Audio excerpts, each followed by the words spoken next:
Hello everyone, my name is Vuk and I will be your host today, and welcome to Data Science Conference again. Now this is a stream 2, track 2, building data with and AI teams. We will have 5 talks. After each talk we will have a short Q&A session, and I'm inviting you to write your questions in the chat. Uh, our first speaker is Alex Linc. He's a managing director at Data Universe or Data Science Conference. Besides his expertise in data analysis, his fields of expertise are also organizational development, communication, especially communication. You will see that in his presentation. Then project management, strategic and action planning, fundraising, and soft skills in general. And his title of the talk is New Paradigm for Building AI and Data Teams. Thank you for this introduction, or how Serbian would like to say, "Ja ne želim ovako najavu." Joking, of course.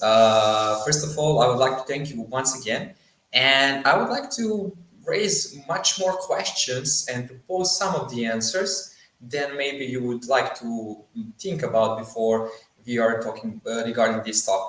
Basically, new paradigm of building data and AI teams is something that I like to call a case human-centric approach and or what if ability.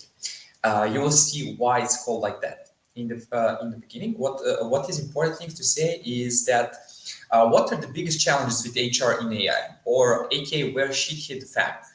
Basically, we can say that there are three most common problems that every one of us are facing. When I say every one of us, that doesn't mean only HRs, but also like every tech lead, manager, or even like in some moment I have personally know that even some chief officers have involved in finding the new talents. So basically, like I said, one of the biggest challenges everybody will talk about is finding new people, aka lack of talents. And when we tell this thing, this sounds very easy to solve. Okay, let's have more people finishing, I don't know, IT, data science, AI. But to be honest, like people don't understand that's not realistic. Like everything else, and I think that people from analytical point of view and data science, machine learning, they can understand that let's say normal distribution is something that is involved everywhere we live for. That's meaning also in terms of distribution of talents. So it's not possible to have like young talents all the time being present or just studying data science and I don't know, AI or software engineering. It's not only about not being able to. We can say, okay, let's push quota, let's do something like that.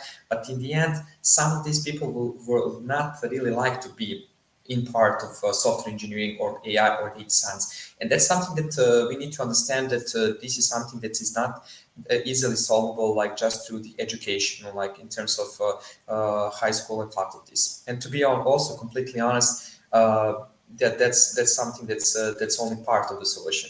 The second one that we all the time have heard about is finding a perfect fit for company culture in terms of devotion.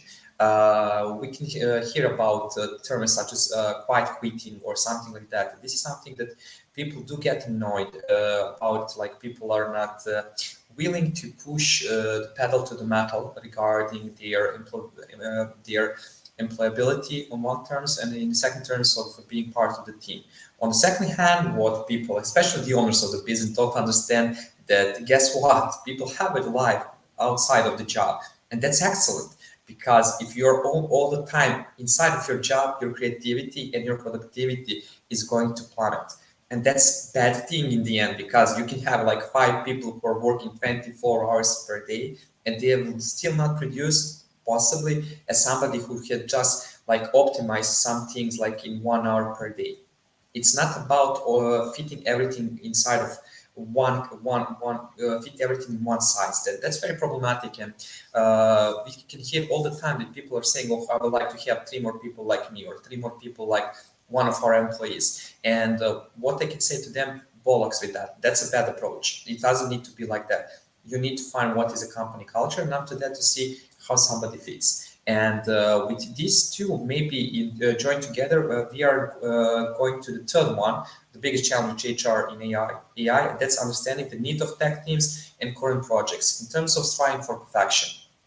How many times did you had a chance that some of your, I don't know, colleagues or some possible future colleagues or some of your of people who apply for your job, you think they are okay, they can fit in the team, they are not the perfect ones, but okay, we can accept them and we can work with them and they can be very good part of the team.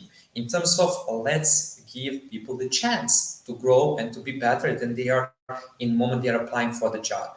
And in some of the process of reviews, peer reviews, or whatever else, somebody said, maybe he's not very good. Maybe he can be better. Maybe we can have somebody who has also 3 additional skills. Or maybe we have somebody who invented chaos, for example. And that's totally fine.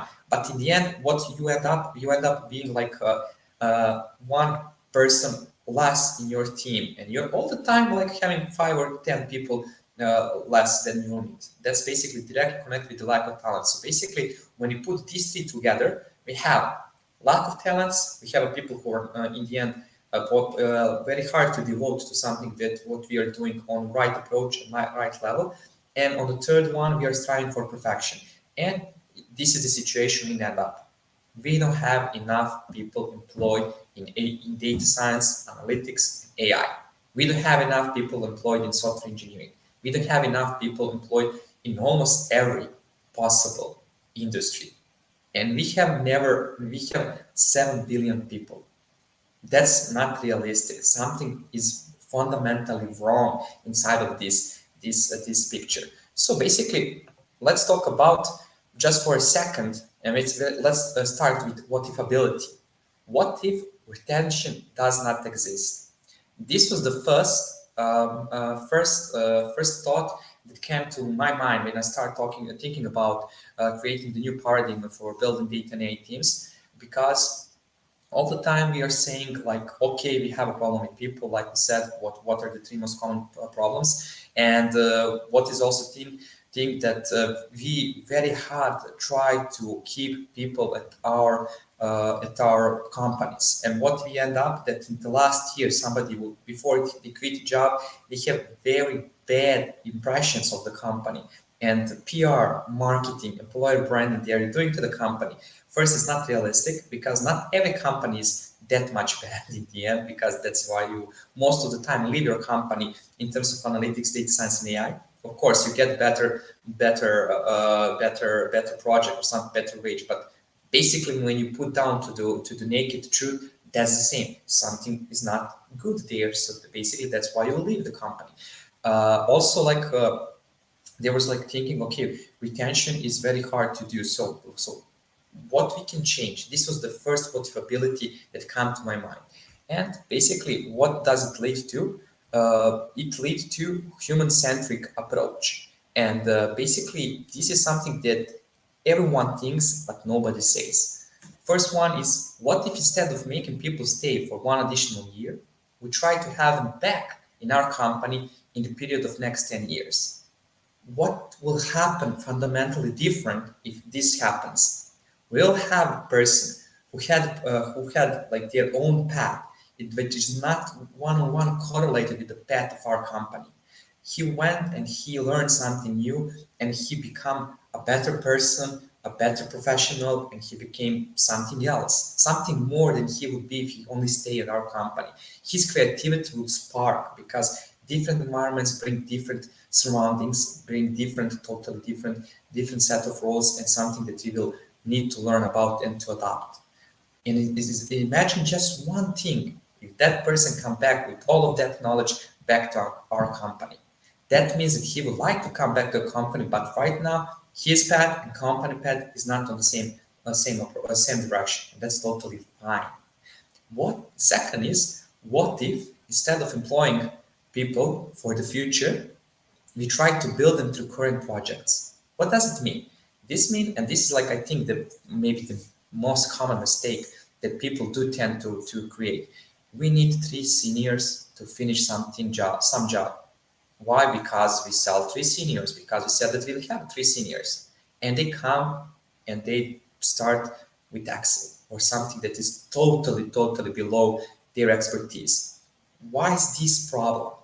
First of all, the people is feeling that he wasn't told the truth where he's coming.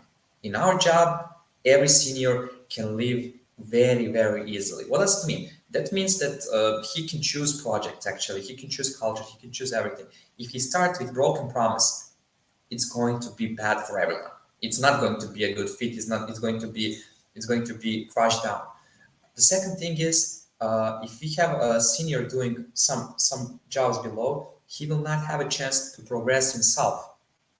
And then on third level, he will start or not start talking some kind of bad words for the company, but he will say, I'm not that much very like satisfied. They're okay, they're good people, they have good culture, but I was told differently. And what is also the important thing to say that basically, if we are just looking at this time of moment, we are basically totally missing the point of building juniors to mediors to seniors. If people do tend to build their expertise in our company, also if they see that they can do that somewhere else after that and come back, the whole company will going to be much better. The whole team is going to progress much more if we are going to approach this kind of thing. And last but not the least, like I said, what if instead of having same jobs ads all the time opened, we accept that we have a dynamic environment and accept the churn is normal. What does it mean? This means that basically when we are having like one call that we cannot, or one job ad that is like open for 6 months, we find one person or two persons, and after 3 months, one of the previous team members, they leave.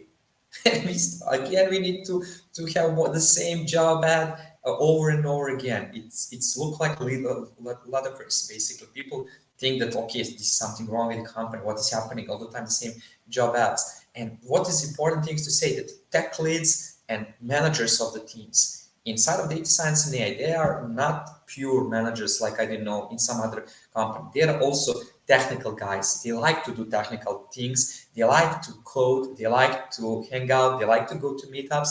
And of course, they like to have like a little bit more under control because they are very good in talking in person, in doing some other things. But if their job become only talking together with HR and finding new people, Houston, we got a problem. What does it mean? Let's stop pretending that this is not the truth. We have most of the companies have constantly open position inside of data science, AI, and analytics. It even doesn't need to be the same position, but you need like, okay, you find two analysts, but after that you need one engineer. After that, one of the data scientists leave or ML expert leave, so you also need to employ ML expert. But because you have got new jobs, you need to employ somebody else, like somebody to do visualization. All the time, team is in the phase of the building. This is very important to understand that every time new person come to the team, that team need to be formed from the beginning. And that's one-on-one how you build teams. Everywhere, not only in data science, not only in AI, not in HR, in every industry. Regarding that, like I said, I think and I propose that human-centric approach is something that should be applied. And I know this is going to raise some feathers, and this is going to be a little bit controversial to say, but company and person need to be aligned. In physics, and I have physics background, there's something that's called entropy of the system. What does it mean?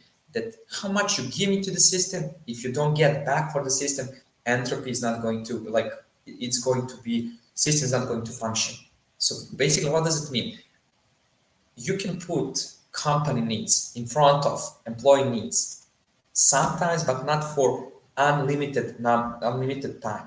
And after that, if you put this kind of need before the employee need, you also need to put in one point of time, you need to put like employee needs before the company needs. And I know that this sounds okay, it's very fun if you can do this, everybody will do this, but we need to think about cash flow, we need to think about, I don't know, we need to think about projects, we have responsibilities, yada. Okay, that's true, but that means that in the first place, maybe you did something fundamentally wrong with your job, with your business. You, the only one who can give themselves in. It's not the people who have like some kind of percent of the company, but who are direct owners of the company. They are, because they drive that force. They see what is the bigger future. They see what is the bigger picture. First, you need to pull down the bigger picture and to see if people understand the bigger picture. If they follow you, they don't follow you, that's also fine. Maybe you're not the right person for that job. That's totally fine in the end. Let's come back to the what if ability. Maybe even us need to come back outside of our company and to come back in 10 years. Do you know who is the most, and I didn't think about it, but now coming to my mind, who is the first person that comes to my mind when I'm talking about this example? Steve Jobs. He got fired from Apple and he come back to Pixar 7 or 10 years after that. That's like tada moment.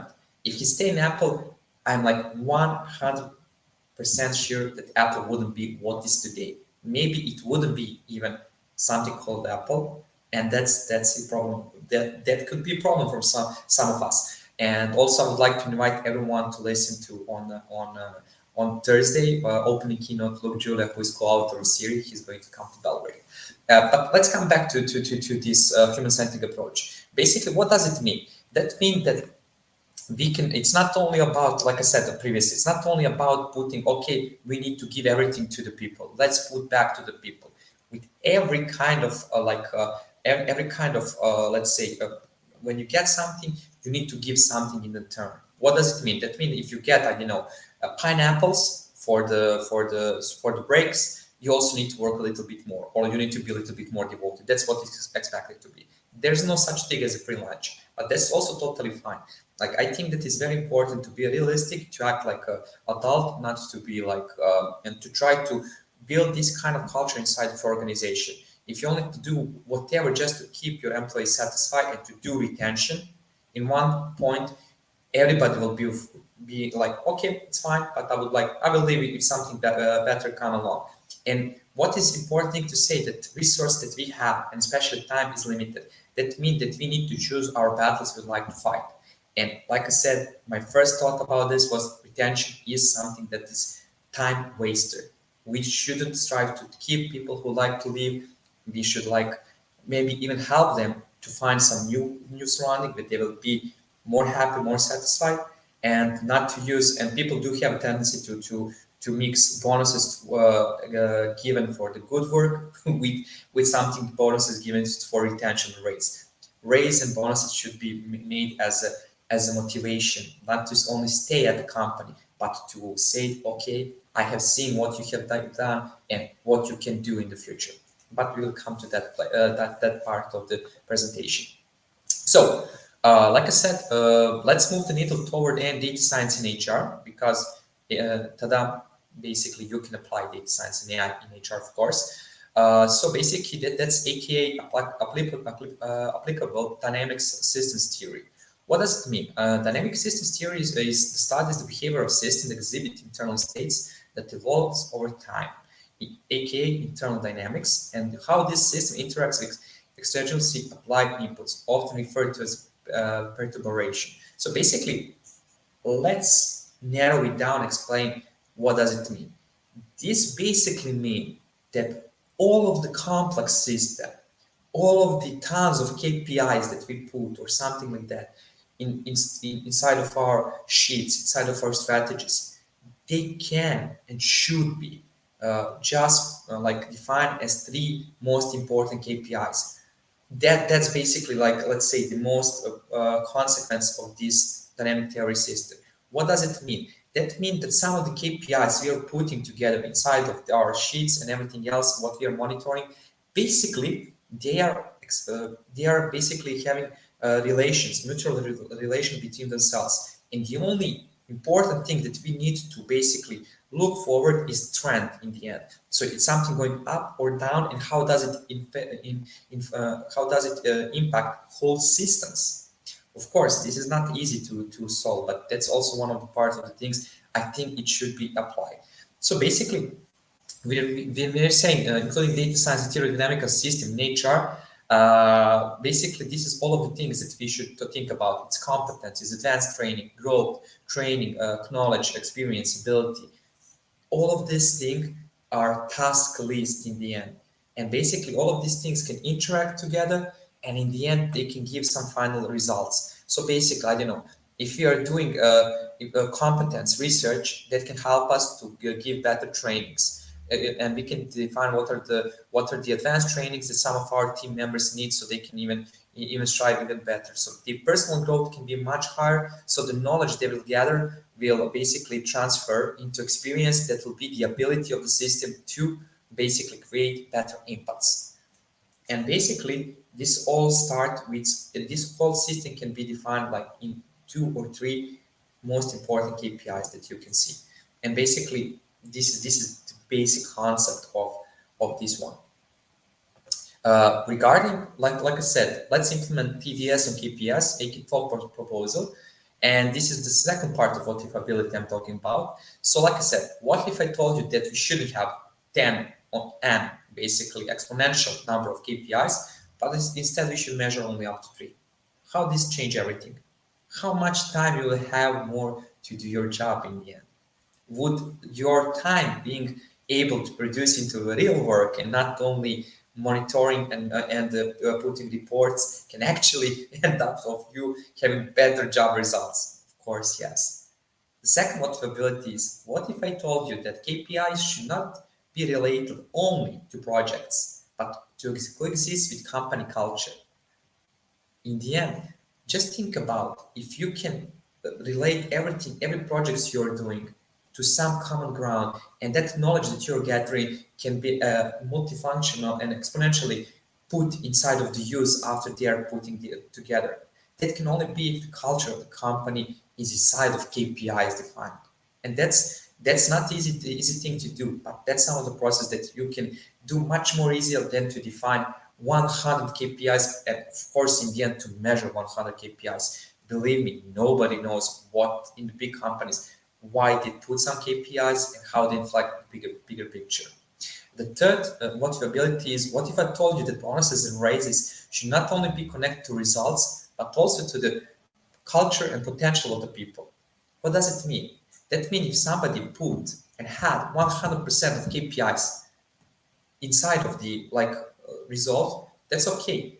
But you can see that he can do much more. So basically his potential is not something, and this is something that the trend will say, okay, if he stays on the same level, somebody who exceed his potential in terms of 6 months, 1 year, or 18 months, he'll be much more valuable to the company.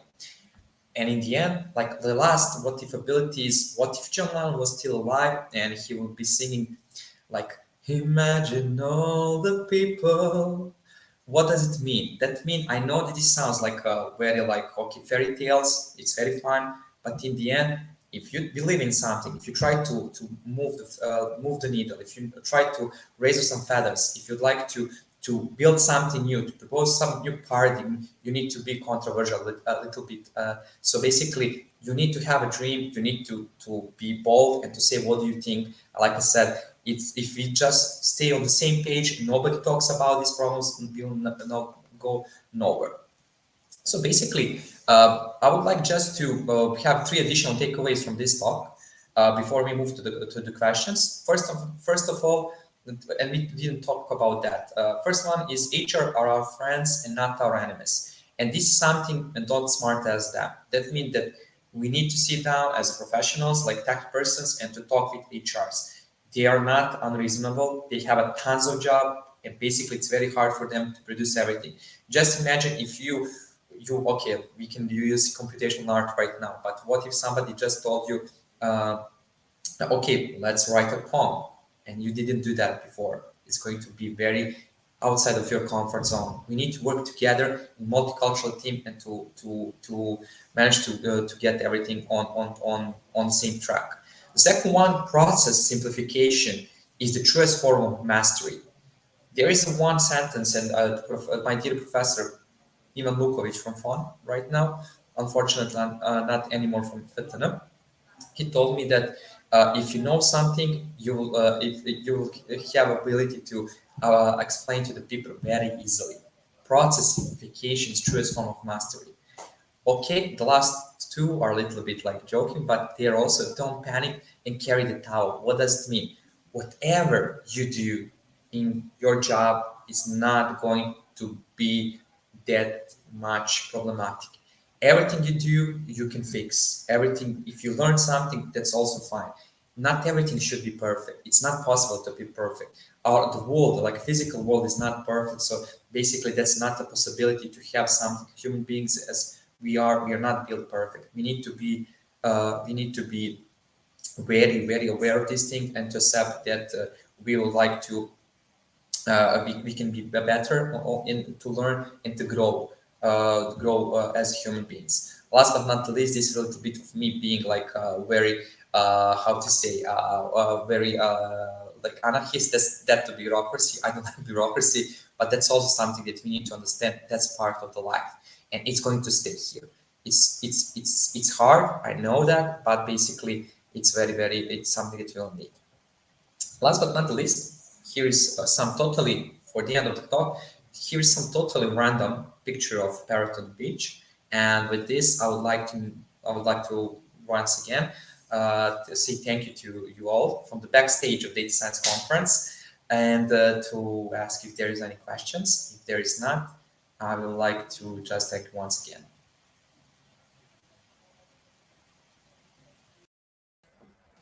Thank you, Linc, for your amazing presentation. Yes, we have one question for you. Do you have some advice for all of this for AI startups? Okay, fair question to be honest. Like, well, when you start startup, you need to understand what is a startup.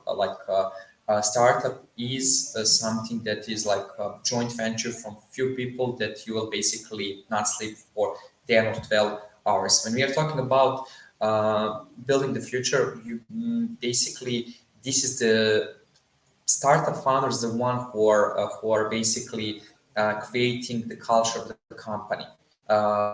Yes, why do 8 of 10 startups fail? Because they focus only on technology and they are not focusing some of their times on the building culture inside of the company, or building some like I said, some of these things, trying to be bold and trying something new.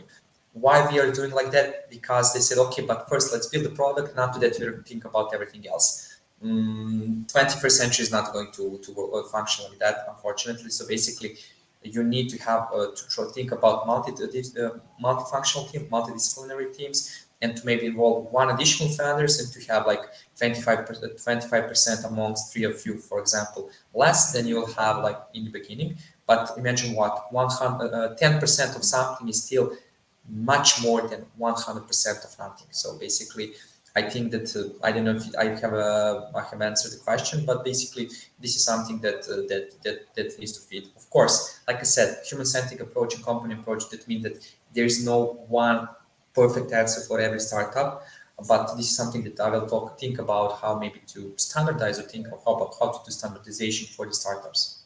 Thank you for the question. Very good question, to be honest. Thank you, Linc. Well, we don't have any other question, and thank you again. It was amazing. Thank you so much. Bye bye from the Rockstar.